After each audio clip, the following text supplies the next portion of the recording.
There's 1,000 of you. I said close them doors. Ushers, close the doors. Close the doors. Close the doors. It's 1,000 that's watching online. This is a small seed. If I get 1,000 online to give this, if I get 1,000 in the sanctuary to give this, that's $40,000 tonight. Now, everyone up here, we've all sold and seeded, but I need everyone standing up here with us, with me, to plant a seed of $100. Because again, it costs to sit up here. And this is what I need you to do. If you're giving electronically, or even if you're giving tangibly, I'm gonna have y'all come to the altar and give it, because I need to see 1,000 people moving. Bring them baskets. I want the baskets up here. I want to see the folk. Y'all start moving. Y'all can bring it right now. Come. 1,000 people need to give $20. 1,000 people need to give $20. 1,000 people online need to give $20. This is easy, saint.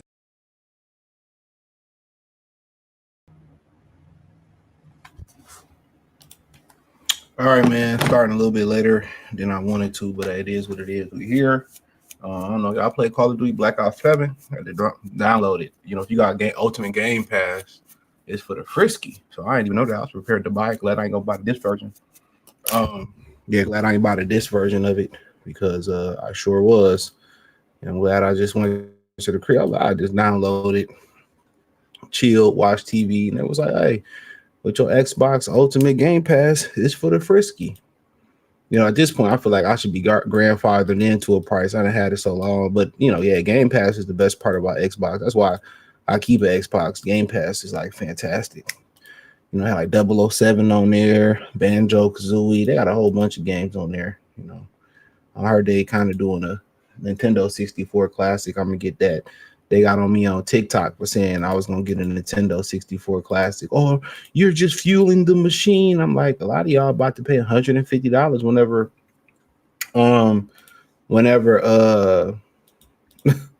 you know what I'm saying, whenever a Grand Theft Auto come out. So I mean, y'all fueling the machine. Don't make me no difference. You know, I got a bunch of games over there I don't even play. I give them away to the kids in the neighborhood, but yeah. You know, it ain't really nothing to me. But you know, coming up, you know, probably tomorrow I'll talk about that Patrick Beverly shit. Probably on this channel. Got some Errol Spence news. I said yesterday I did like a little impromptu live yesterday. I got some Errol Spence rumors. I just got some Jake Paul and Anthony Joshua rumors. And with Andre Ward. So I'll probably be cutting that video today. So there should be some real good videos coming up on Sunday. But yeah, you know, I don't care nothing about what's going on today with that English muffin tussle. So don't ask me about it. I really don't care. Yeah, in addition to that, we're gonna be talking about Ortiz, you know, openly ducking, you know, Ennis, you know, Spence returning, and what Calzaghe said about you know, Canelo Alvarez. So I ain't gonna be long at all. Come here.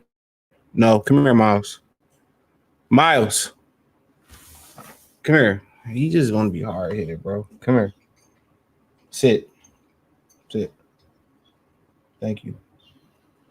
I ain't got an attitude. So yeah, that's what we're gonna be talking about today, man. And like I said, I'm gonna keep applying pressure. I ripped Timothy Bradley yesterday. I ripped the Black Box community, which it ain't no Black Box community. All them ninjas is sell out. So if you missed the Improv 2, if you missed the Improv 2 live yesterday, then go recheck it out when I did last night. Like I said, I don't really have no respect for none of these black fighters. They all sell outs. I said before and I say it again. So, you know, even talking about Boots and Virgil Ortiz, and I get a lot of the, you know, guys' messages, you know, fuck Boots. I don't fuck with Boots because he worked out for Canelo. See, I care about that for sure. But my thing is this, I'm just calling it down the middle. I'm not a huge Virgil Ortiz fan. I do like Boots, but I'm not a huge Boots fan either for, you know, that bullshit move he pulled with Canelo, but I'm just calling it from a boxing perspective. You know what I'm saying? And it's funny how a lot of these dudes on here kind of want to be selective pro-black and it depends on the fighter if they like them, if they not. Now I call, for the most part, we gonna be pro black and we gonna call people out. We gonna call them out for doing that whole shit. And this, you see this generation that's like, coming up now, they just on some whole shit. You know what I'm saying? Shakun, Jerron, Ennis, a lot of them niggas is busters. Charlo, remember, don't forget Big Charlo, dope fiend ass nigga. He was the one that was coming out. And he said that Crawford would snack and but when it come to like Latino Zaddy, when it come to Brad, Wigger Brad, that slapped you upside your face, you ain't say, oh, that slap was hard, he must have been with snack. No, man, these niggas is spineless, these niggas is coons. And real talk, man, they really don't support, they don't deserve your dollar. They don't deserve your dollar. And I said before, and I say it again, they don't deserve the black dollar. They don't deserve the black support, because where do they support go to? They support go to the other. They don't even go to their mans. A dude like Shakur Stevenson be like, well, the black community ain't never did nothing, the brotherhood. But then again, Bud took you under his wing when he didn't have to. So what you mean? It wasn't no brother. It wasn't no brotherhood. Bud looked out for you. What are you talking about? Your grandfather looked out for you. You said you got, Bill Haney, I know for a fact, looked out for you. And the amateurs, let's call it what it is. People like the majority of these dudes in boxing, they're disloyal. They're disloyal. They're disloyal black people that have no loyalty, not just to their race, but they don't have no loyalty to their people. They loyalty lie within cooning for Hector and cooning for Brad and busting it wide open for these backdooria niggas like Al Heyman and Oscar De La Hoya. But when it comes to Virgil Ortiz, like I told y'all, how many real content creators putting their foot on their neck, like on Virgil Ortiz, like they was putting their foot on their neck when it came to Bud, like when they was putting their foot on their neck when it came to Deontay Wilder, they were celebrating when Wilder lost. Come on, man. Come on. When one of our fighters lose, what's the narrative? He got to retire. Was it a huge push for Canelo to retire? No, it's encouragement. Yeah, Canelo can do it again, and Canelo can, he could bounce back. And what Benavidez, I said, yeah, me and Canelo fight is still a big fight. Come on now. And he was just black people celebrating, saying these niggas need to retire. Oh yeah, you need to retire, and he done and all that. But when it's down to Hector, oh, he could come back, and Fulton was done. Finito in the sun, Fulton was done, and he bounced back. You thought his career was over with it for doing that. And Al Heyman had a hand in that in the media, talking shit about him. Al Heyman had a huge hand in that because he went against Al Heyman. How you going to tell a man at, 126 pounds to turn down $5 million? You know what I'm saying? You try to take 10 fights to get $5 million at the lower weight class. You know what I'm saying? I say that jokingly, but that's just the fact of the matter. Like, how you going to tell this brother to turn down life-changing money and have faith in you, and then you don't got no network? A little, if you fast forward a little bit, man, he made the right decision. He made the absolute right decision.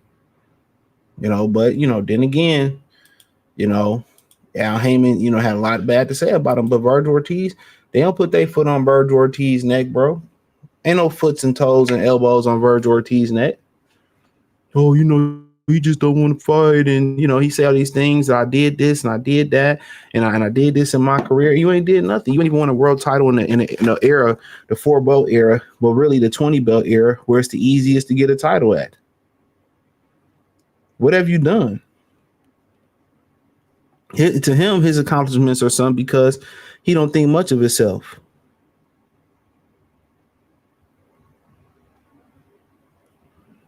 He don't think much of himself. That's it. He don't think much of himself. That's why it seemed like, man, I really ain't supposed to be here. I'm supposed to be working at Buc-ee's, dropping the beef jerky in the fucking jars. He don't really believe. He don't believe in himself. And that's what you see a lot. You see a lot of these guys who don't believe in themselves. And quietly to yourself, yes, you doubt yourself. Yes, in your head, you doubt yourself. Man, can I do it? Fear of failure is the number one driver of people. Any fighter tell you that, the fear of failing. When you start to feel invincible and feel like you can't be touched, that's when you lose. If I can fight whoever I want at this point, I fought Bohuchuk, I fought Madrimov, and I fought Lubin. A lot of those fights, people I thought I was going to lose. People thought I was going to lose to Madrimov because he gave Crawford a tough fight. People thought I was going to lose to Lubin. They thought he was going to box the shit out of me. You know, so I mean, like, I can do whatever I want. I don't care what people think. I don't care if it's Roy Jones, as great as his career was. I don't care. I don't know. Yeah, you don't know. You don't care what a nigga think. That's what he said. I don't care what no nigga think. I don't care what no black person think. I don't care if great as Roy Jones is. I don't care what he think. I don't care what nobody say. I'm gonna be a bitch, and I'm gonna probably be a Mexican bitch, and that's what I am. So if you got a problem with me being a Mexican bitch, I really don't care. You know, I'm a bitch, and I ain't afraid to say it. It's my money, and I want to know. I'm a bitch, and I'm gonna wear it proudly, and that's what he's saying. I'm a hoe ass bitch ass nigga, and you know, hey man. So be it. What y'all gonna do? Ain't nobody buying my fights. Ain't nobody flying to my fights. Come on now. You know, y'all ain't buying my fights already. Y'all ain't flying. Y'all ain't flying to see me already. I ain't been on pay-per-view. My community don't come support me in the arena. So what? Guess what? I don't care. I don't care. And this is where the zone got to put their foot down. All right, hey, you don't do what I say do. I mean, we gonna put you on the shelf. We gonna put you on the shelf. Y'all, you don't want to play ball, put you on the show. That's why I just don't understand why these promoters and these managers cave to these guys and these networks, bro. They don't understand, bro, that everybody else is divested from boxing. You know, Paramount poured some money in there, but that's the Dana White. So, you know, honestly, you gotta ask yourself, you know, you literally gotta ask yourself, do they really understand what's going on? You gotta ask yourself, do they really understand, you know, what's happening, that it ain't no money left? You gotta twerk for turkey. You gotta get peed and boo-booed on for turkey. You know, do they understand that? I don't think they understand that. They don't understand how serious. I don't think they really understand how serious what's going on in the sport of boxing is. I can do whatever I want to do, and nobody's gonna stop me. And you know, I'm gonna fight. Okay, cool. Who on what dime? The zone. I guarantee you, they losing money fucking with Virgil Ortiz. You know, ain't nobody invested in Virgil Ortiz and made a flip. And this is the problem. They got everybody grouped together in boxing. All right, everybody grouped together like they somebody. Everybody's being treated like the upper echelon. Everybody just think they deserve Canelo treatment. You know what I'm saying? Everybody think they deserve to be treated like Floyd Mayweather.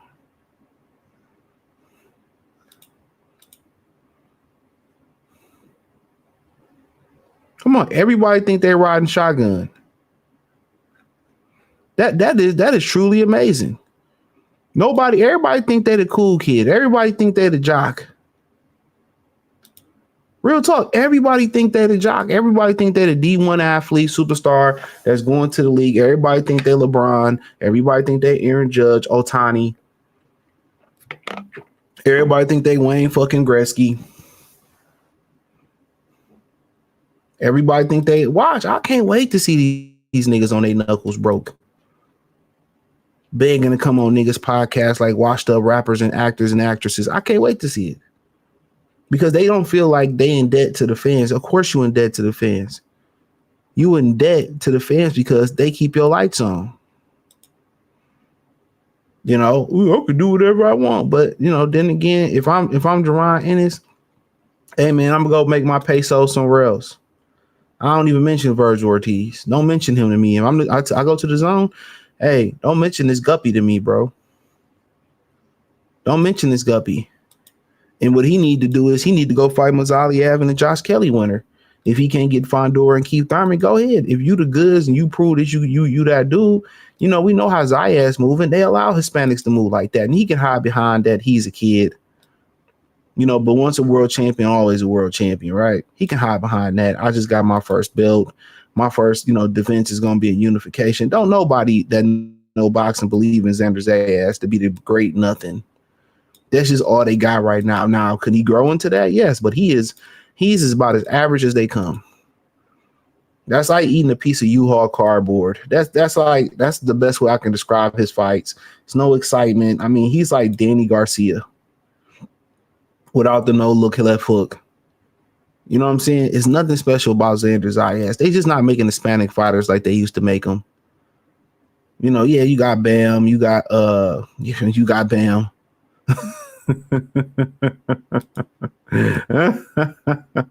But they ain't making Hispanic fighters like they used to.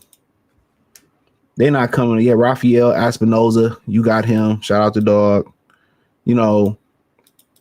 But for the most part, Puerto Rico is a very small place. We get it.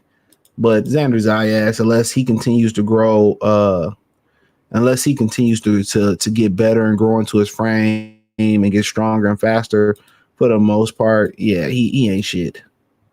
And I say that with all due disrespect. He ain't shit. That nigga's ass. He might be 2 notches above Muhammad Ali grandson. He ain't shit. He just Puerto Rican. He's just the Puerto Rican version of Muhammad Ali grandson. Come on now.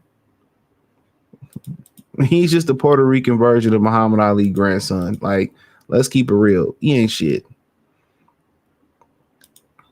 That's why Virgil, oh yeah, I'm trying to fight him, and Holmes, I'm trying to fight Xander, and it's like, come on now, you going up to Xander Zayas saying he 50-50, and you've been in the game 9 years, and he probably been in the game 4 or 5 years, and he got a bigger fan base than you.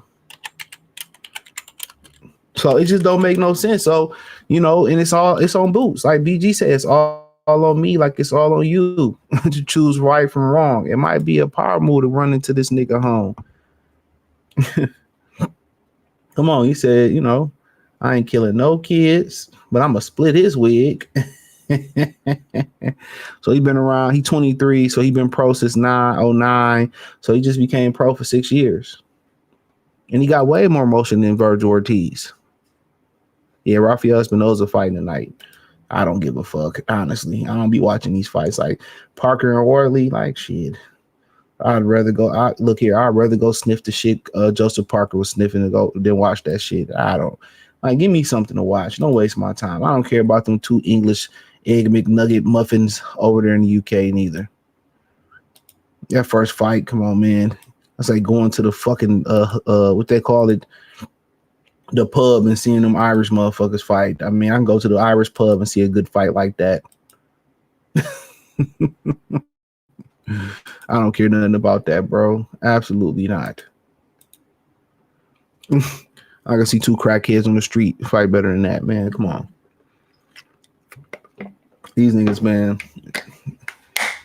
they think too highly of themselves. I'm not going to be part of the problem. If it ain't nothing I really, really want to stop and see, I won't watch it. I won't watch the rewatch. I'll watch Bushido break it down or something. Shout out to Bushido Boxing. I'll watch Bushido break it down. I'll watch YSM break it down. I don't give a fuck to watch most of this shit going on. Come on. I watched the Virgil fight because I was supporting my brother Virgil Erickson Lubin. But yeah, if Boots to have another 2, don't say nothing to Boots about. I'm gonna make Boots and Virgil Ortiz a bad man words over here. So when you put them in the chat, that it can't come up.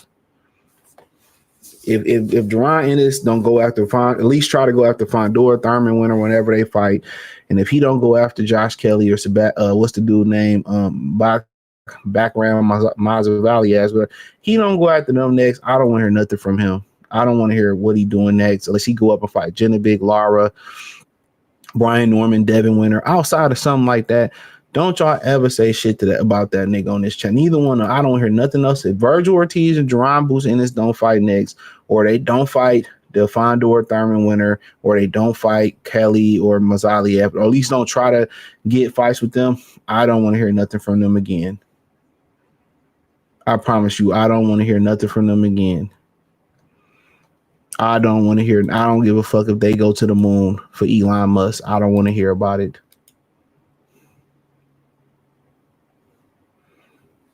I don't want to hear about nothing that they do. I don't care if they give birth.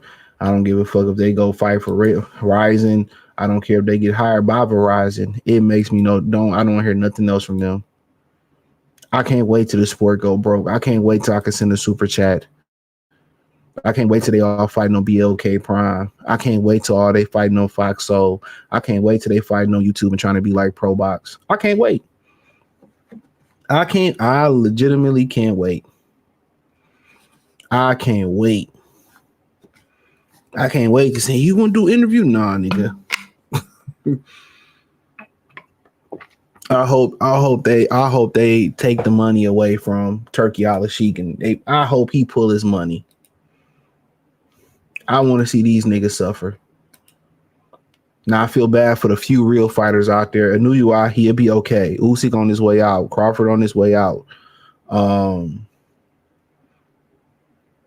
than that, Bam Rodriguez, he'll be okay. But I'm good. I don't want to see. I want to see these niggas suffer. I want to see them suffer.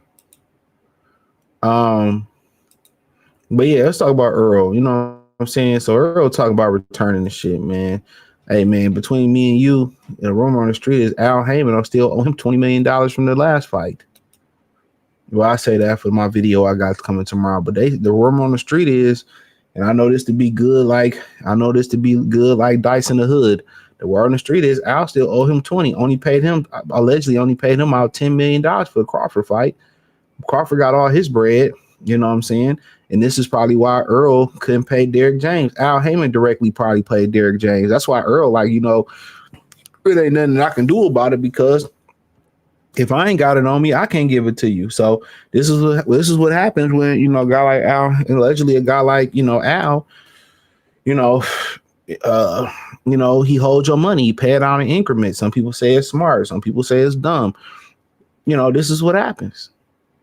So he only got, 10 or the $30 million he was supposed to get. So how you gonna get Derek to what, $1 or $3 million or somewhere in there that he owe you? And the man, he probably the one that's paying Derek. So when Derek got that little 300, 500,000, of the money and said that's it, that probably came directly from Al.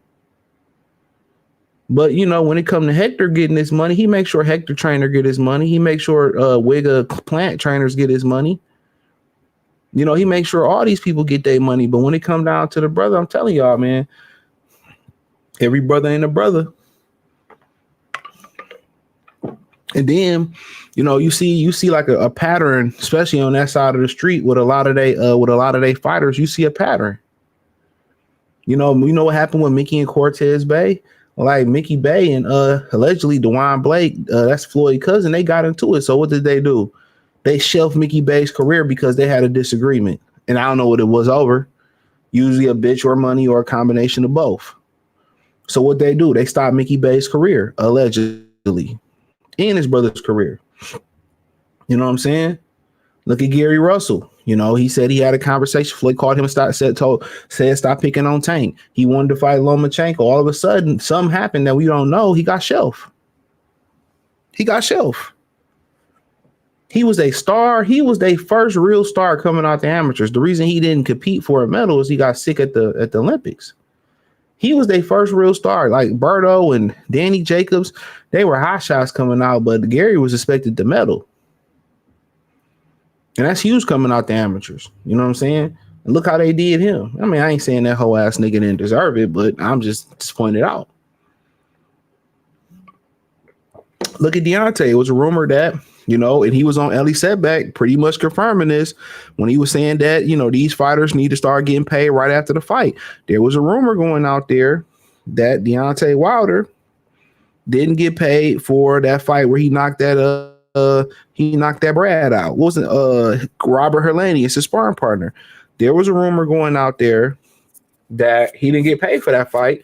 In exchange for not getting paid for that fight, which allegedly his minimum was $20 million with them, they gave him his release.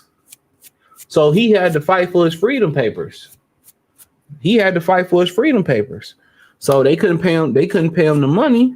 So they said, "Look here, we'll just let you release and let you go fight with the Saudis And he fought with the Saudis and got exposed. Anytime them niggas lead a fucking PBC Verizon network and they ain't got their people with you, y'all don't notice they get exposed. Anytime somebody cross the street like Loma and run and rob Gary Russell of his fucking dignity and his jewels, they, you know, it always happened.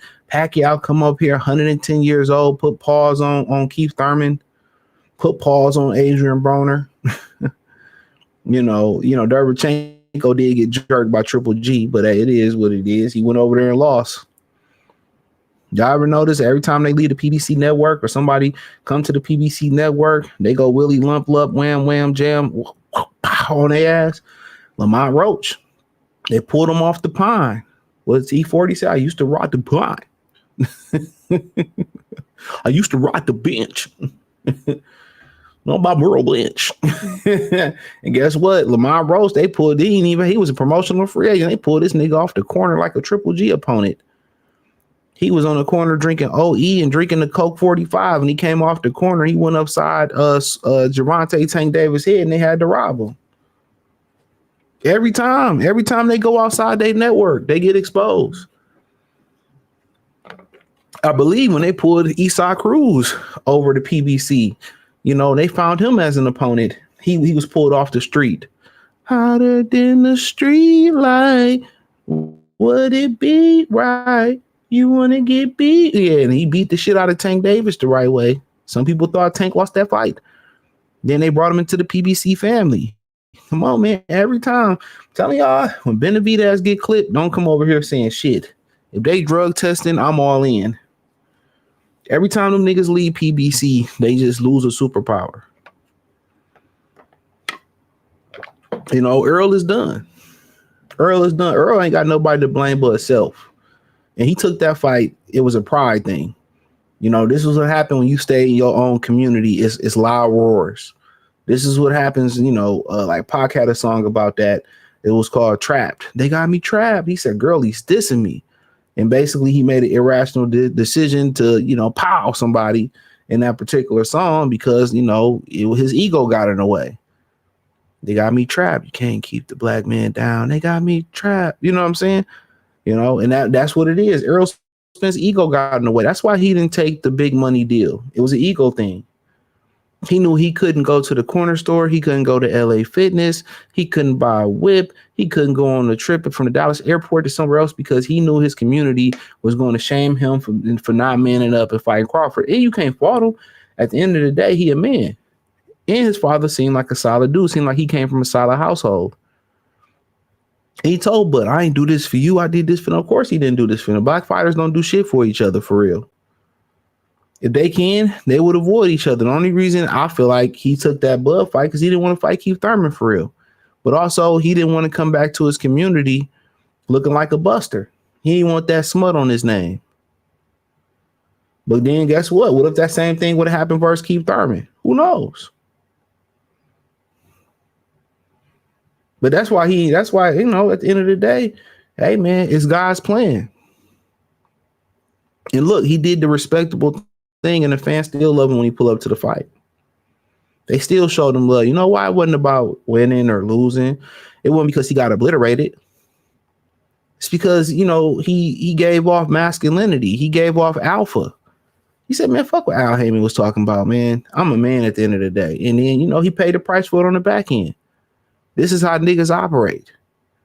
They don't want to pay nobody. They want to short you on your shit. They want to run off. You know, oh, you should nah. But when it came to Hector, Hector got all his money. When it came to Wigga Plant got all his money. When it come to Brad get all his money. But when it come to his people, when it come to the brotherhood, oh, we supposed to be brothers. You got to trust me. You got to trust me, my brother. You eating the fruit of Al. You know, I'm going to make sure you good. And remember, it was the time that Tank was going around, you know, looking for Al Heyman because he owed him some money. You don't hear about Hector complaining about Al not giving him his money. You know, you don't hear Hector apologizing like Regis Prograis did. Regis Prograis had to apologize. Remember, he had to apologize because he made some comments about Al Heyman. He signed a one-fight deal. He was supposed to fight, I think, Barrios, and they gypped him out of there. He made some comments. He came out, oh, I'm sorry for speaking bad. I'm sorry for speaking bad about Lil Water, Al Heyman. I didn't mean it. Like, fuck out of here, man. He ain't make, did Stevie Kim apologize or Oscar apologize for calling him Black Hitler or Dougie Fisher apologize for calling him Black Hitler? He still gave them access to their fight. See, this is what they don't talk about, bro. Al Heyman has a infatuation. This is just typical nigga shit, man. Don't want to pay your brother, but pay everybody else. Put us through hoops and loops and swoops and all that stuff, but we can't get our bread. But Hector and everybody else get their bread. Cool.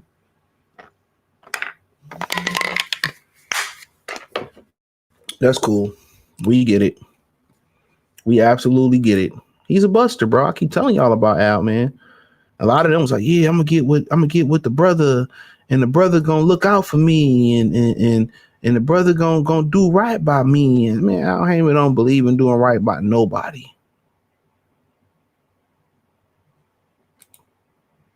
He don't believe in doing right by nobody. Nobody that's black. And you know, for him to still owe Earl this money, I mean, allegedly, that's sad. For him to do Deontay the way he did him, you know, it's sad. But you know, so be it, man. But let's talk about Joe Calzaghe. He made some comments about Canelo Alvarez that that people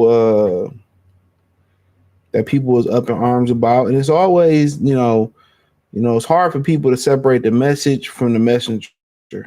Okay. That's what is always hard to do. It's always hard to separate the message from the messenger, because even if the messenger is on point,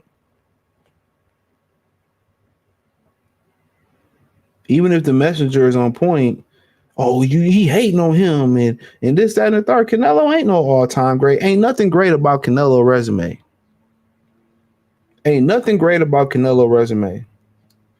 Like, you look at it, you know, I mean, I think Galvin Priv is all-time great, to be honest, because he had, like you just said, he's lost his biggest fights, but he's still a great fighter. You know, the among the fights he's had, among the wins he's had, you know, he's had some great wins, but, you know, he's against the top fighters, he's lost, isn't he? You know, going from Mayweather, I thought he lost the one Golovkin, you know, definitely lost one of the Golovkin fights, you know, but, you know, yeah, listen, man. He's had a great career, man. You know, you can't. I know everybody. You know, you keep fighting, you're gonna lose. You know, Father Time catches up with everybody. Like it all is now. I just hope he doesn't go on too long and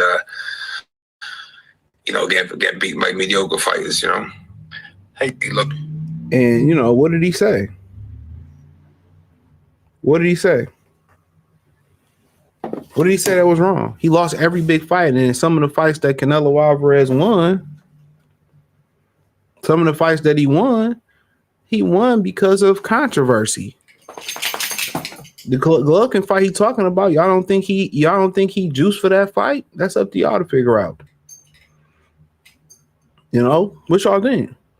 He got a 6-month suspension, you know, after he popped top before the first fight. Before the second fight. And there wasn't no drug testing involved in that suspension. There was no drug testing involved in that suspension. He was suspended for 6 months or something like that, didn't have to test. Or wasn't that the case? I could be wrong on that. Wasn't that the case? I mean, when you go through his resume,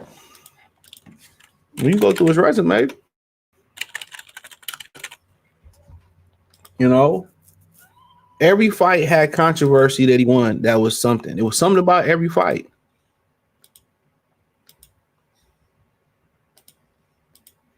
It was something about every fight that he was in. It was something to be said about it.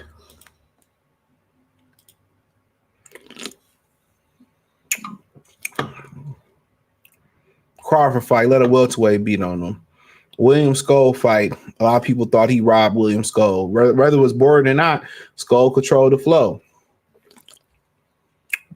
You know, the Golovkin trilogy, the third fight was trash. Nobody should have won that fight. Got smoked by Beevil. Look at the scores: 113, 115, 113, 115, 113, 115. Nobody that know anything about boxing, you know, would have had that fight 115, 113. Come on. Beevil won that by. Beevil might have lost 3 rounds at the worst. Kovalev was rumors that he was taking a dive before that fight. The second Golovkin fight, that's coming off the juice. Somebody thought the first Golovkin fight that he robbed him in. You know, a lot of people thought it was controversial in the Miguel Cotto fight. They thought it was a lot closer than the score said it was. The Kirkland fight, you know, he was supposed to fight Jamil Charlo, and he rode in Kirkland. The rumor was he said Kirkland couldn't be trained by Ann Wood for that fight, or he wasn't fighting him. The Lara fight, controversy. The Mayweather fight was a majority decision, and he lost every round in that fight. Somebody had it 112, 116, 111, 117, and CJ Ross had it 114, 114. Ain't no way. He lost every round in that fight. The Trout fight, the open scoring, that was another one that was controversial because it changed the way Austin Trout fought that fight. So, I mean, we just keeping it a bean. His first title fight was at a catchweight versus Matthew Haddon. How's your first title is at a catchweight? You know, his first title was at a catchweight. So his whole career is controversial, bro. His whole career is controversial. Ain't nothing great about him. He said Calzaghe resume week, two big names and at least he got it out. At least he beat though. At least he legit won those 3 fights. Maybe you can say the Hopkins fight. At least he won those 3 fights. But we can say about Canelo, this nigga done juiced. He didn't juice. He didn't change the weight before the fights. He up 3 or 4 points before the fight. Let's not act like it's organic like Calzaghe shit was. Calzaghe beat the dog walking shit out of him if they on the even playing field. It ain't even close. He beat the shit out of Canelo. Canelo then struggled in every notable fight or it's some fucking controversy with it. When, you know, they go around, they say Mayweather was a born fighter and, you know, whatever, right? Canelo born as shit. Canelo stay struggling in fights. And, you know, he got that shit in his ass. He got the judges behind him, the commission behind him. He come into the fight 3 or 4 points up. Like, come on, man. And you still barely beating dudes. If Canelo was an average Joe, if he was just a regular dude, this motherfucker wouldn't be a world champion. He wouldn't be, and I stand on that. He would not be a world champion. Canelo would not be a world champion. If he was a regular Hispanic, a regular American, a regular guy, and he looked like Brandon Figueroa, Omar Figueroa, he looked like one of them. He looked like, he was a regular guy. He wouldn't even have been a champion. He would not have been a world title. He'd be Virgil Ortiz. He is a product of them propping him up. He is the product of a matchmaker. He's not that good. And I continue to say that. He's not that good. He's a product of match. Even going in his beginning of his career, he had to rob Miguel Vasquez at 140 pounds. He had to rob fucking Miguel Vasquez in his career. That should let you know everything you need to know. That should let you know everything you need to know. He had to rob Miguel Vasquez.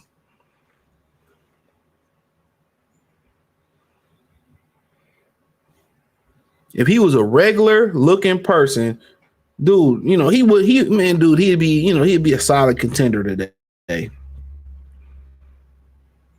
But since he a distinguished looking Hispanic, he look Irish, he ain't no real talented fighter. You can go in any gym in America damn near and you can find a fighter that's just as talented as Canelo. Ain't nothing special about him. What's so special about him? Come on, 6 people popped out in that camp, or something like that. So you stripped the drugs away from him. You stripped the distinguished look away from him. The stuff that come with that, the judges, the commission, sweeping this shit up under the rug.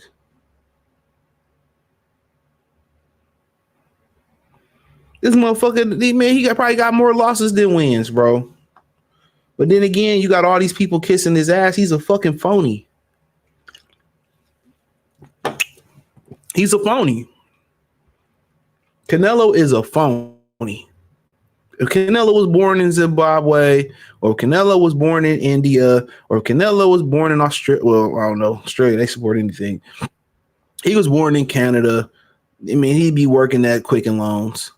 This nigga be working at Canadian Steel. Come on, man. He'd be a park ranger at the goddamn Niagara Falls. He'd be filling up your Slurpee cups at where the Buffalo Bills play at. Come on, man. On weekends. Weekdays, he a Niagara Falls park ranger, and on the weekends, he filling up your slushy cups at the Buffalo Bill games. Stop it. Stop it. But y'all notice everybody, yeah, Master Canelo, he just so good. I mean, I love Canelo. He my favorite fighter. What you think about Terrence Crawford? He ain't that good. He overrated. But I don't give a fuck about Terrence. But Canelo, Master Canelo, oh, I love me some Canelo. Come on, man. They gotta get, they got a cap for Canelo. They gotta get that branded on their ass before they, get blessed into boxing. They can get into big fights. You can't tell me they ain't coonify the Charlo twins. The whole Texas thing. I mean, y'all niggas see Confederate flags damn near every day. Y'all buildings is Confederate people every day. A lot of them niggas 3 steps away from picking cotton, and them Southern niggas stay cooning. They stay getting married and they stay cooning. That's one thing about you Southern niggas. Y'all, a lot of y'all stay cooning, y'all stay getting married. I've been married 5 times, and my wife took me for five damn times. She took everything, but I got married the 6th time. You be like, nigga, what? Nigga go work at a Confederate building and be like, you voting for Trump? You voting for Trump? You racist, man. You be like, well, Kamala wanted to kill black babies. Oh, we need to kill these niggas, man. There's too many bitches having these babies. We need to kill. You be like, huh? Like, I don't fuck with the nigga. I just, hey, you want to take away Section 8 and get these hoes working. They can come get this $40 again. Now it's 25.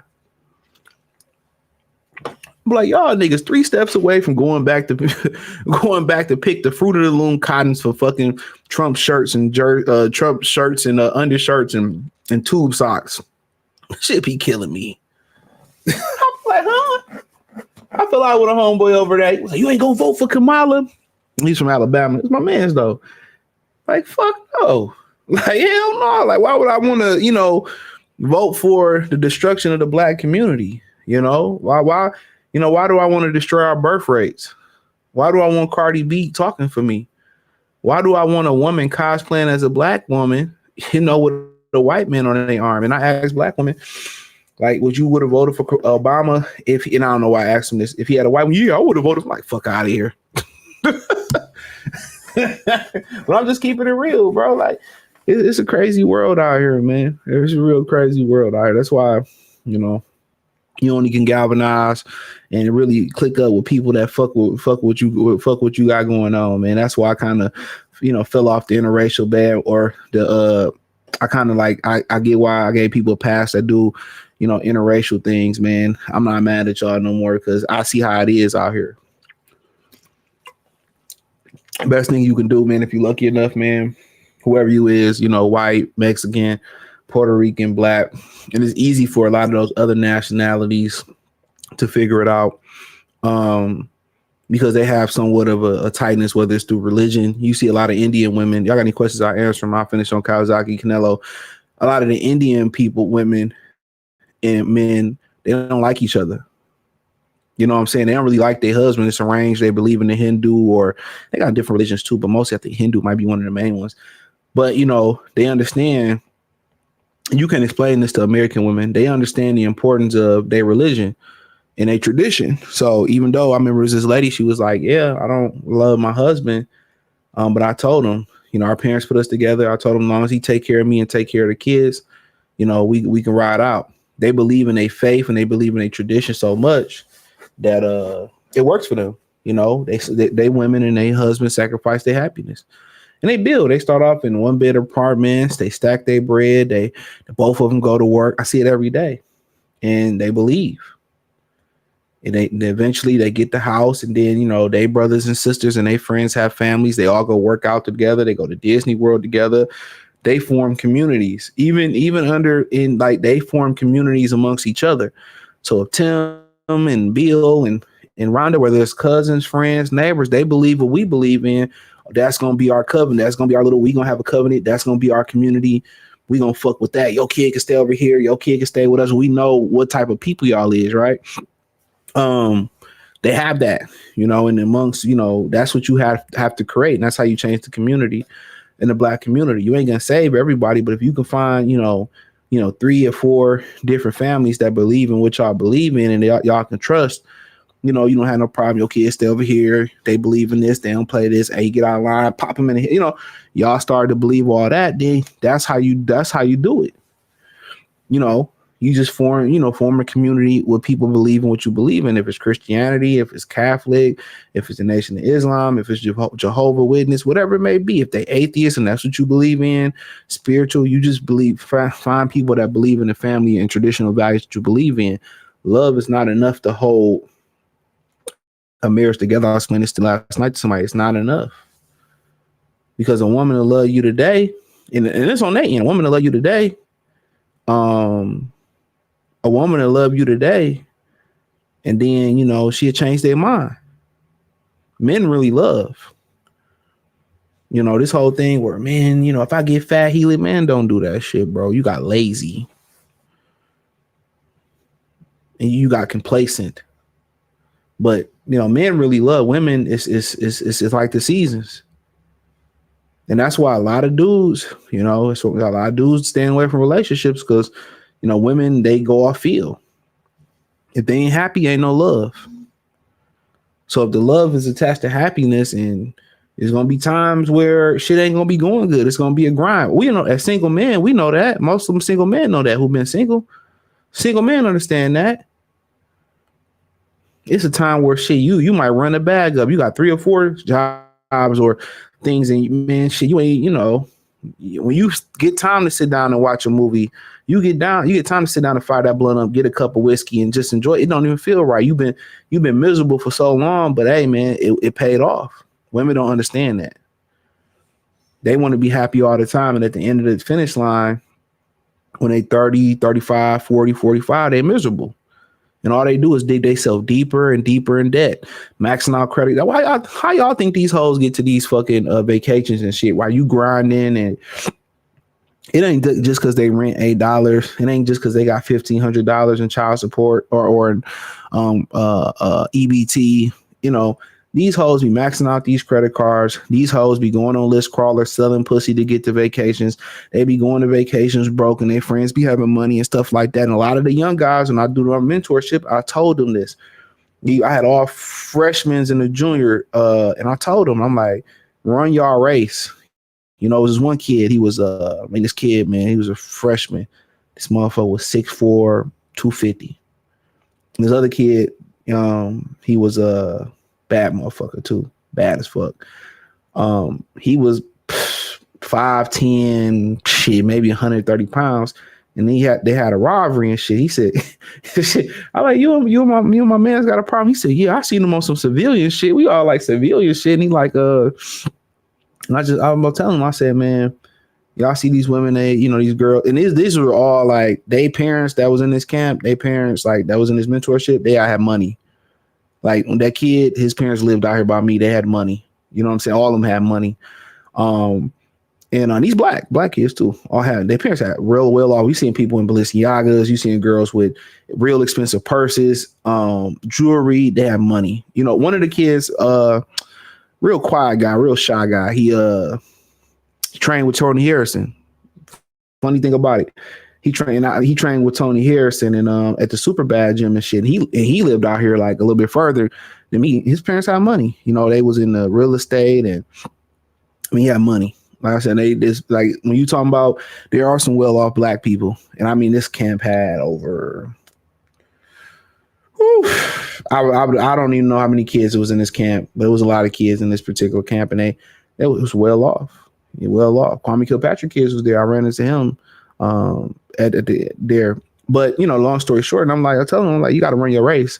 I say, I worry about them girls. You worry about that big nigga. I mean, I'm telling him, I said, I remember I had a guy that was bigger than us in middle school, and we passed him up. He just grew faster than everybody else. The dude, he was like, yeah, my dad's 6'4". I was like, yeah, just run your race. Don't worry about who leading. It's going to be a marathon.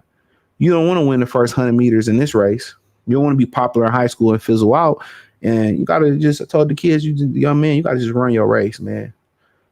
Don't speed it up. Enjoy it. Chew your fucking steak 50 times so you can enjoy it. And you just got to run your race. Don't worry about who next to you. Don't worry about who ahead of you. At some point you might twist that ankle in life. They may fall flat on their life. You don't know what they doing. They could be scamming to get there. But if you just run your race, you'll be happy with your results. You know what I'm saying? You'll be happy with your results. You ain't worried about the next person next to you. You ain't worried about.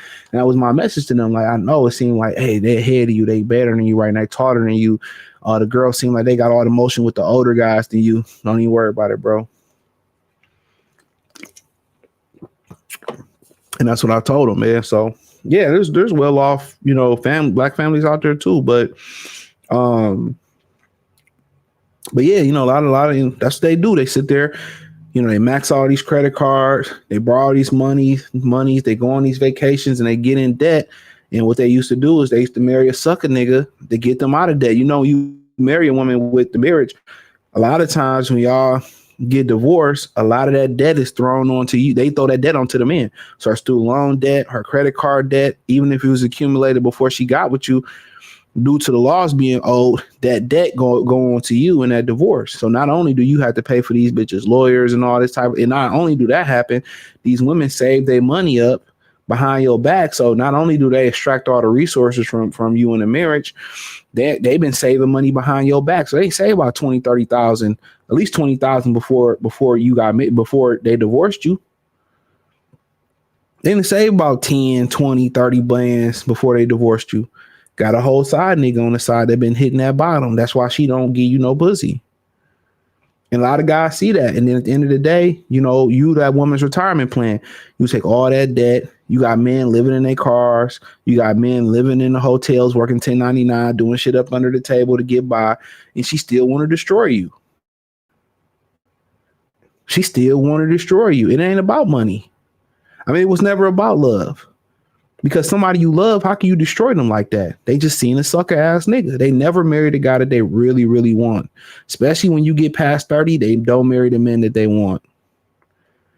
So they see you as a means to an end. And then they take the resources from their children and they throw it away and they pass their children down nothing. So when their children get 18, these women be like, I'm tired, get out of my house. Get out of my house. Go call your daddy. You'll get out. And they throw them out the house. All that, the child support they got, they didn't took the homes, the cars, the alimony, the pension, or the 401k. They took all this shit from this man, and the kids don't have nothing when they turn 18. Not insurance, not a savings bond. They throw the kids out the house, no tuition for college, and they got to figure it out. Women take resources and destroy it. Men, and when that man get with a good woman and they build resources together, they give it to their kid. That's what a marriage is about. That's how every other damn near country use a marriage. It's about creating building a legacy and building upon that legacy. Okay, we gonna get together and start this. Okay, we gonna find another family for our kids that's doing the same thing or something similar in the business and building. And it's about building a legacy to keep building a great financial legacy. And of course, there's gonna be stumbling blocks and it's gonna be, but that's what it's about. It ain't about no fuck. They don't marry for fucking love. Because everything else can change. Everything really, a lot of things can change, but values don't change. Your faith usually don't change. How you raise your children don't change. You know what I'm saying? If you raise your children to get up every day, study, clean up when they get home, take their uniform off, do your homework, have a little fun. We eat at the table at dinner. We do that for 15, 18 years. Guess what? That ain't going to change. They're going to keep doing that. When they have a family, that's going to be the tradition. So that don't change, but the love can change. With these American women, they can see you get beat up, defending you and your child, you and a child. They can see you get beat up and they don't love you no more. You can be like, man, babe, I'm paralyzed. I can't do this no more. And they don't love you no more because guess what? You paralyzed. You useless to them. So when you start talking about marrying for love, like it's hard to really meet a woman that genuinely love you. In America, they tell you that every day. So, why would you marry for love? Under the American contract, you got to marry for resources. She got to have something. You got to have something. So that's why a lot of people, I love, women don't be loving you, bro. Every once in a while, you get around a woman that love you. If you're lucky, you find a woman that love you unconditionally. Every once in a while, you find that. But in reality of it is, once women get 30, above 30 to 35, you got a little bit of a chance. Depending on life they be, but after 35, they don't love you. They marrying for help. A man's love don't change for a woman. It's bitches that ain't done shit that because men don't talk shit about it, but it's bitches that ain't done some scandalous shit. I ain't seen it, and men still love him going to his deathbed. These bitches that took niggas for resources and money, and they can call their husband right now. Hey, I need this, and their husband will still do it years down the line. That's why I tell y'all, take y'all dick with y'all. I say that on the Free Game 89 channel all the time. When you stop dealing with these women, take your dick with you. Take your presence with your presence, and your silence is your power. Take it with you. Take it with you. And when you don't, when you still dicking her down, when you still giving her emotional support, y'all still talking about shit that ain't got nothing to do, that's out that don't have nothing to do with the children, she winning.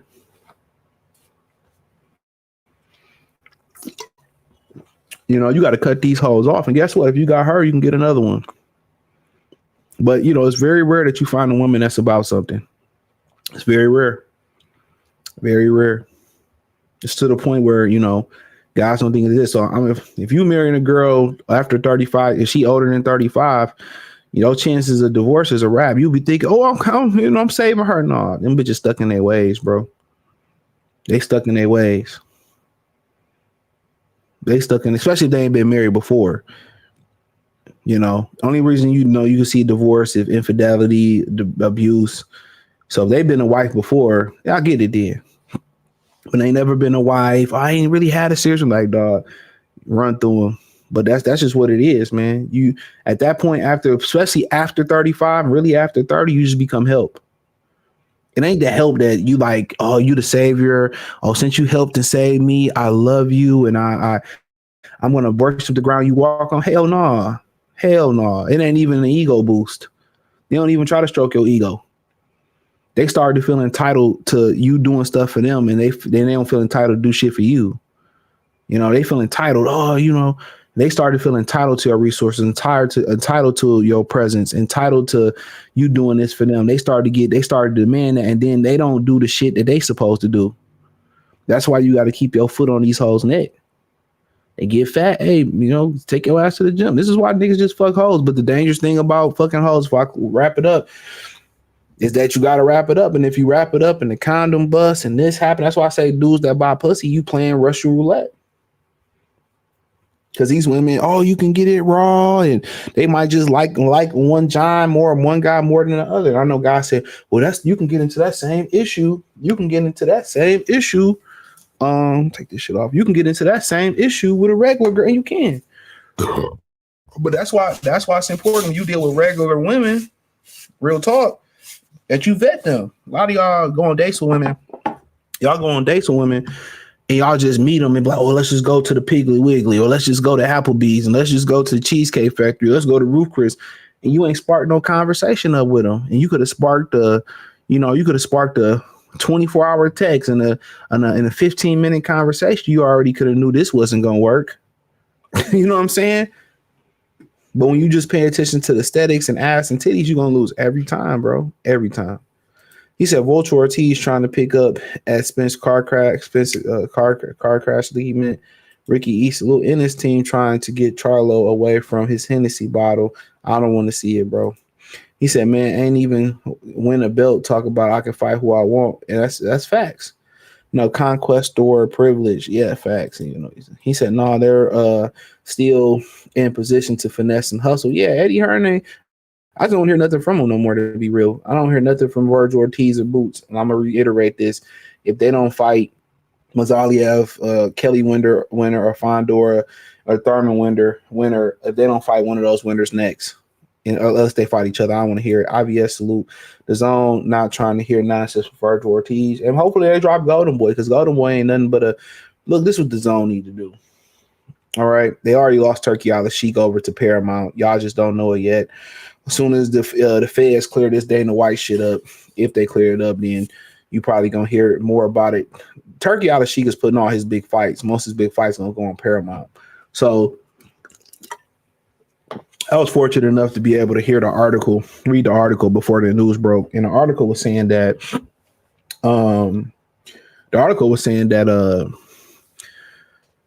that the plan is Turkey Al-Sheikh to sign a bunch of young talent. Dana to sign on Turkey Al-Sheikh's dime, by the way. Dana's not risking a dime of his own. Was Dana to get a whole bunch of young fighters. He already got White Magic, and they were going to do shows with these young fighters, and they was going to have 10 to 12, I want to say, shows that was going to simultaneously stream on Paramount Plus and regular CBS. And these 10 to 12, I'm going to say 10 to 12 big shows, could have been more. Big shows are going to, feature the young talent that Dana signs us up on the undercard, but the main events are going to be big main events, a la Shakur Teofimo, fights like that. I'm not saying no type of fight. Shakur female, Norman and Haney type fights, and David and Bivol better BF type fights. Those are going to be the top fights. Those are going to be the top fights. So yeah, White Magic and some of them lower level, or them great talented fighters that probably didn't want to sign with Al and those guys, and they in the gym you find them all the time. They find Isaac Dogbe. Where the fuck he come from? Rafael Espinoza, where did he come from? Isaac Cruz, where did he come from? So it's always abundance of talent in boxing. It's always another young amateur class coming out. So it's always somebody young coming out. So it's a lot of talent. It's a lot of guys that got losses because they work construction, or they was the B side or the C side of the fight. So yeah. So that's the structure. So all those fights that the Zone was like getting, they're going to share those fights with Paramount, especially, if Turkey's 13% bid goes into the Zone, he got on 13%, they still get big fights. But if the Zone is smart, what they going to do is just like, I don't want to deal with Eddie. I don't want to deal with Oscar. I just want to make big fights like Netflix. And they don't have to be Jake Paul and Anthony Joshua, or they don't have to be those type of fights, to be honest with you. They could just be big fights for the sport of boxing. That's it. These big fights for the sport of boxing.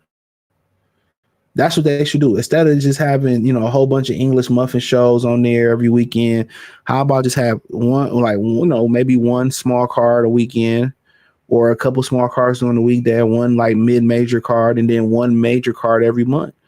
They'll financially make up better than that if I'm honest. Instead of just spreading your resources out over 20 shows, why not just do like 18 solid shows? Well, what would that be? Let's do 12 big shows, big fights, right? And we can do about another 12 kind of mid-major cards. That's what I would do. I would just say, I'm scrapping my deal with Eddie. I'm scrapping my deal with Oscar. And I want to work with everybody to make these big fights. That would be my thing. I want to be the proving ground or the middleman for these big fights to happen. I don't need to work with you and you and you. Like, no, look, we want to do Boots and Virgil Ortiz for the month of January. Let's get it done. Right. We want to do, and for the month of February, we want to do Usyk and Wardley. Let's get it done. For the next month, we want to buy Charlo and Caleb Plant. Let's get it done. That's what they should do. He said, Mr. T putting up executive entry level numbers, but demanding executive level treatment. Facts. And you didn't even graduate college with a 4.0. He said, about BG. Oh, man, bro. Come on, man. I'm a cash money, connoisseur. It's all on me, like it's all on you. It might be, to know right from wrong. It might be a power move to run into this nigga home. I ain't killing no kids, but I'm gonna split this wig. Yo, come on, man. BG, that was one of my favorite hot boys, man. Juvie and BG. My dope went sour. Come on, man. My plan went sour. Come on now. He said, I'm gonna just use lugs and vulture. I'm banning them words too. He said, Fondora Thurman even still happening. Yeah, they trying to find a card. That was gonna be Rolly and Pacquiao, but Rolly got ordered to fight that Shaq Rhyme dude, and then they talking about Pacquiao and Floyd or Pacquiao and Mayweather. That's the last thing I heard. He said begging like Keith Strug, rug pull. He reinvested his money. Yeah, he held that nigga money. It sounded like because Spence didn't do what he told him to do. And I'm gonna have a video on it tomorrow. Leave the bubble and get popped. Yup, that's what happens. Ortiz, if David Benavidez get popped, I don't hear nothing else. One of the illest YouTubes. CJ, shout out to you, F5 player. What you be changing your name for, bro? He changed his name every other week, every other month. He said, I just want the truth, Joe ain't shit. And Joe beat the shit out of Canelo. Cal resume, man. Canelo resume weak. He just got names that he robbed on there. NC4 corner. Salute. He said, Canelo with the weight gains. He's the fucking king of weight. I remember he should change the weight at the weigh-in, man.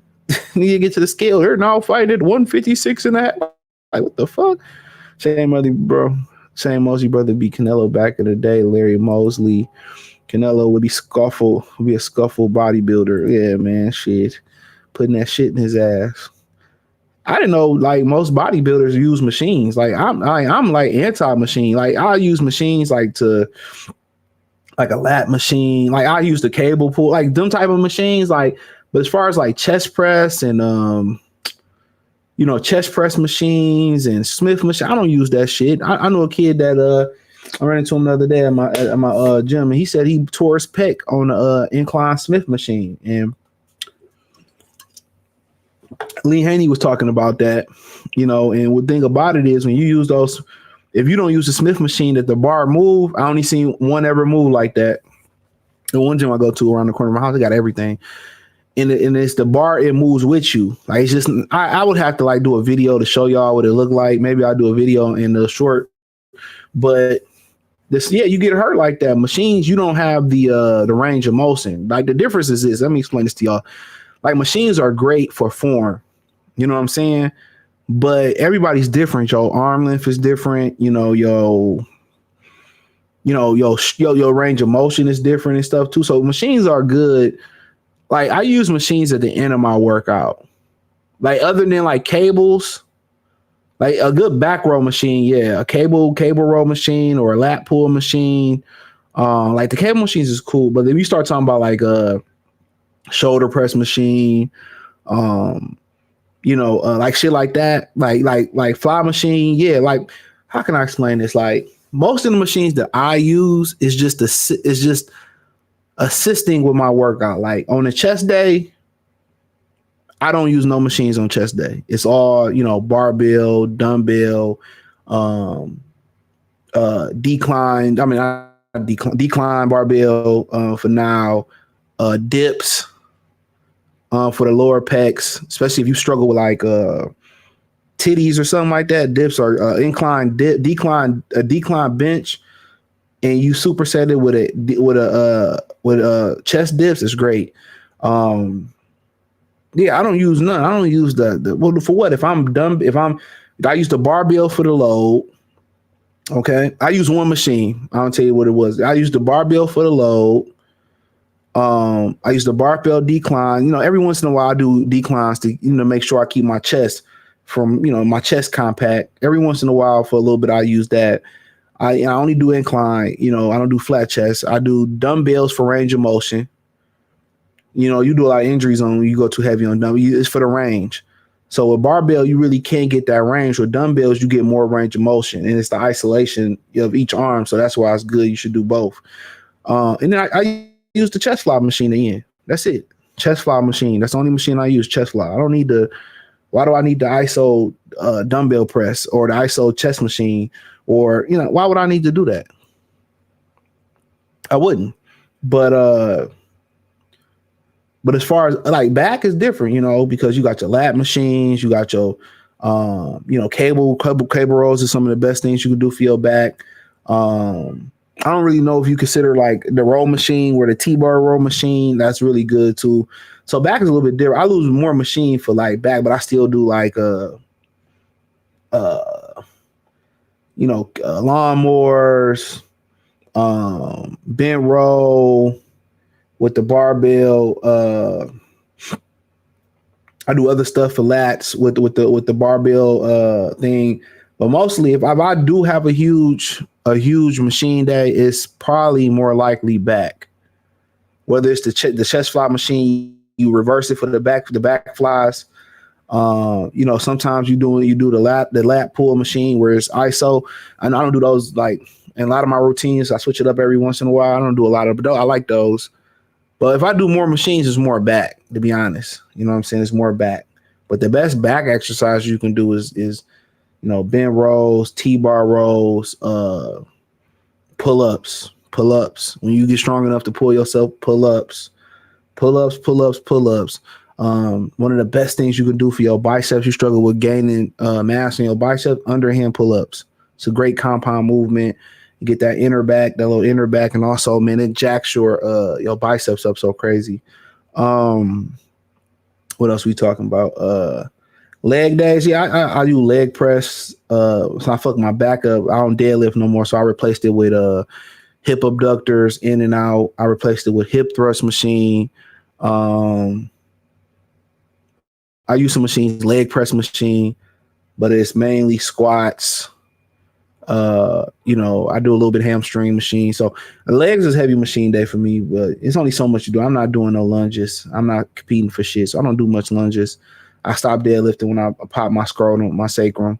So I don't fuck with that no more. So it's squats in the bucket, hip thrusts, hip abductors in and out, hip thrust machine. Because I'm just starting to work out on that. At some point, maybe I barbell it, but I really don't feel the need to. Then I do a quad machine. Then I might do a hamstring and calf raises. So yeah, legs is a big machine, but the basis of it, once you squat, that's pretty much all you fucking need. But the rest of that, but other than that, I'm mostly more of a weight guy, but you got to have some type of hybrid of it too. You got to hybrid it. We said not much on us Southern niggas, CJ. Hey, man, it's true, man. Dallas Blaxicans. Obama was backdooria. He said, Professor Bryce, salute. We have that in our community. Yeah, some people have that. Not a lot. Black Jericho, salute. He said, look at the Breezy Bowl in Detroit. All these hoes have money to go, but always, yeah. They gonna fuck for $1. They got different niggas for different things. Most women, they got different niggas for different things, especially when they don't have a father or parents. They, especially young guys dating girls your age. I've seen it all the time. Most women are for sale, and that's just let you know the quality of person they is. If you can be bought for a ticket for $100, if you sell it for $40, I got more respect for a woman that sleep with a guy that she actually like for nothing than beg for shit. If any person put a price on their body, that's unforgivable sin, in my opinion. Getting twisted out by the sheik. Yeah, it's crazy. He said, man, we worried about Balenciaga while we are buying properties. It's true. And then Balenciaga's ugly as fuck too. They buying stock in Balenciaga. That's just private. Oh my God. Real about to death. That's what they do. You are a bitch retirement plan. That's a fact. And it ain't like, oh, I appreciate you for saving me. Oh, Sid, I appreciate you for saving me. It ain't like that. It's like, nigga, give me your shit and I'm going to take your shit and I'm going to leave you. Women are evil, bro. Most women are evil. They're inherently evil. I keep telling y'all that. They put these blank jackets on us for cheap. Man, women cheat more. It's like 30. The Washington Post says, it's like, well, let me pull this shit up because I'm tired of speaking. I did a video on it.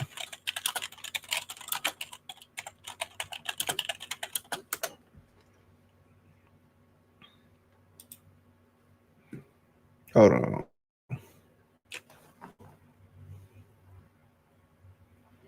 on.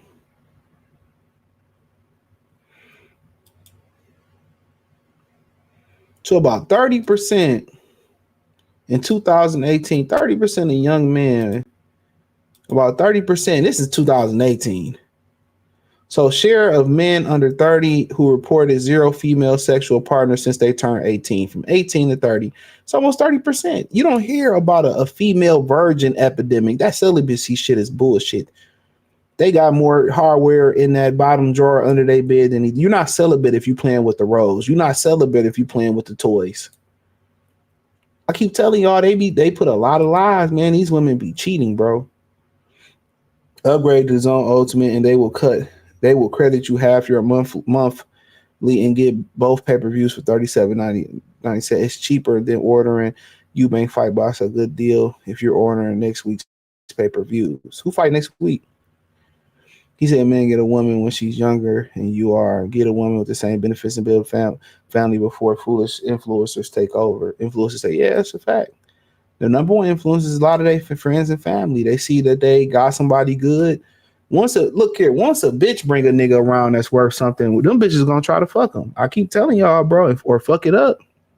Say it all the time. Went on a date and I found out she was a parole officer. I was like, no, I'm good. Facts. You should have found that out before you went on a date. You got to ask all those questions. Correctional officers, all that shit. Look at past partners for a while. When I see women, even if it's their brother and they had doing them prison pictures, oh, I'm good. I'm good. Them chest tattoos, you know, they for a good time, not a long time. All them hard tattoos and shit.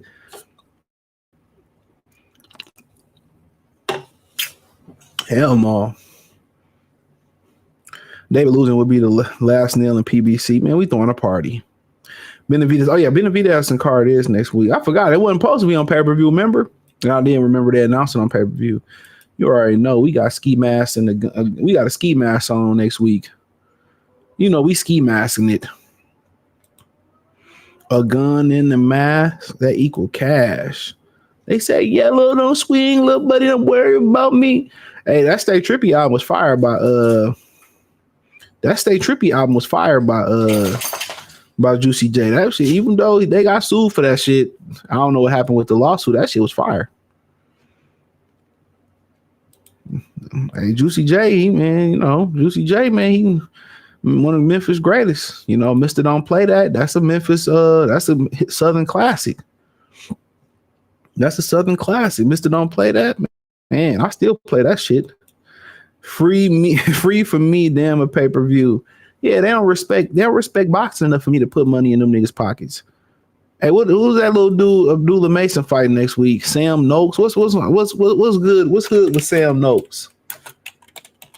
What's good with Sam? Before I get off here, what's good? What should I know about Sam Noakes? If he could punch, Abdullah Mason might be in some trouble. If he can fucking punch. He fairly a big lightweight, 5'8", 15 KOs. He ain't KO Ryan Welsh. I don't know. Oh, he fought Yavin Mendy. Had he stopped Yavin Mendy, I'd have gave him a chance. Yavin Mendy, he old as shit, but he a strong motherfucker, boy. You stop Yavin Mendy, I'd have gave him some respect. Yavin Mendy, one of them strong ass niggas. They stole from the Ivory Coast. Look at this. You would think you knocking him out with that head? Come on, man. His head got torso muscles. His head got torso. Had he knocked out Yavin Mendy, I'd have gave him a chance to beat Abdullah Mason, at least knock him out. Had he knocked that man out, I'm like, he probably gonna clip Abdullah Mason. But Abdullah Mason been cleaning up his defense. You know, they've been doing a lot, cleaning up his defense, move his head off the line, using his leg. He got a lot better. He got a lot better than, you know, at first. He was a lot better. He's moving his head off the line. He catching the shooting. They cleaned that defense up. I don't know what they did, but they cleaned it up, and they need to continue to clean it up. But if old buddy knocked out Mendy, I probably would say he probably, you know, Abdullah Mason, he might clip him, but he ain't knock out Mendy. So he probably ain't no great puncher like that. He just knocked out a whole bunch of nobodies. But had he knocked out Yavin Mendy, I'd have gave him a chance. Well, he seemed to be, you know, quite a big lightweight at 5'8". What's it made, 5'9"? So Seemed to be a big lightweight, to be honest with you. But yeah, your Van Mendy got the old man. Hell yeah, Van Mendy been in, man. He been in the trenches, bro. What are we talking about? He been in the trenches, bro. The Lion. He done fought Dennis Baranchnik.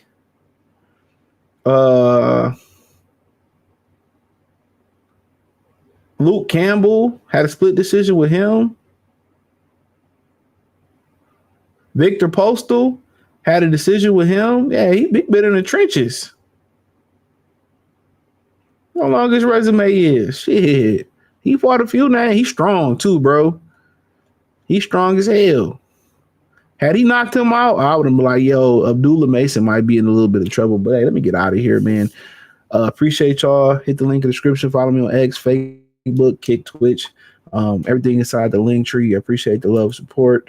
I'm playing Call of Duty. Yeah, DM me on Instagram and I'll give you my gamer tag. I'm about to be on there later though, but peace.